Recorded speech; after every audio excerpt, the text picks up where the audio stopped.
어떻게 하시는 분들이 있냐면 이 왼손 엄지 라인을 꺾어서 세우시는 분들이 굉장히 많아요. 테이크어웨이를 지나서 이 왼손의 엄지 라인, 손목 라인을 절대 몸쪽으로 꺾어서 샤프트를 세워주시면 안 된다라는 거죠. 자, 테이크어웨이를 지나서 여기서 몸통 회전에 의해서 아래쪽 세 손가락이 바깥쪽으로 감기듯이 말리듯이 샤프트를 세워주셔야지만 올바른 백스윙 탑이 완성이 되십니다.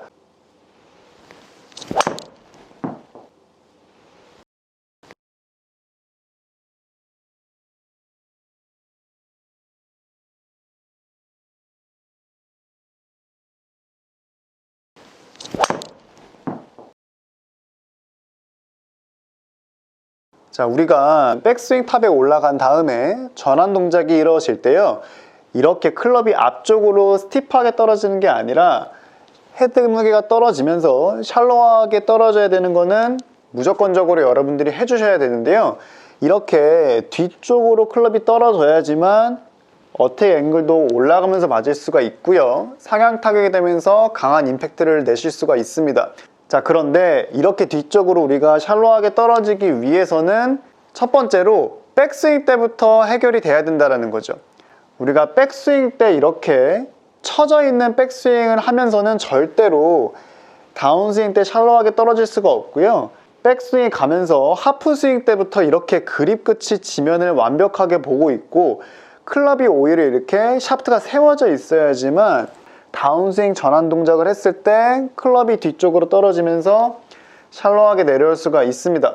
자, 많은 분들이 우드랑 드라이버 연습을 하시면서 상향 타격을 해야 되고 뒤쪽으로 샬로하게 떨어지기 위해서 백스윙 때부터 클럽의 샤프트를 이렇게 뉘어서 가신 분들이 굉장히 많아요. 자, 이렇게 클럽의 샤프트가 뒤쪽으로 누워서 백스윙 탑으로 올라가게 되면은 마찬가지로 다운스윙 때 이렇게 뒤쪽으로 떨어질 수 있을 것 같지만 골프 스윙은 무조건적으로 반대로 나오기 때문에 클럽의 샤프트가 백스윙 때 이렇게 눕게 되면은 반대로 다운스윙 전환을 하면서는 앞쪽으로 떨어질 수밖에 없다라는 거죠. 자, 그래서 여러분들이 정말로 반대로 생각하셔야 되는 게 가장 큰 포인트인데요, 자, 우리가 손목의 사용 없이 전혀 움직임 없이 몸통의 회전으로만 백스윙 탑으로 올라가게 되면 지금처럼 클럽의 샤프트는 이렇게 세워지게 돼 있고요, 이 상태에서 몸통을 한 번 더 꼬아줘서 탑으로 올라가게 된다면, 자, 이 상태에서 다운스윙 전환을 하게 되면은 왼쪽으로 몸통만 열어주게 되면 클럽의 샤프트는 반대로 이렇게 뒤쪽으로 떨어지게 돼 있다는 거죠. 왜냐면은 우리가 백스윙 때부터 클럽을 세워줬기 때문에 반대로 다운스윙 때는 클럽의 무게가 뒤쪽으로 떨어지게 되면서 샬로하게 내려올 수 있는 원리인 겁니다.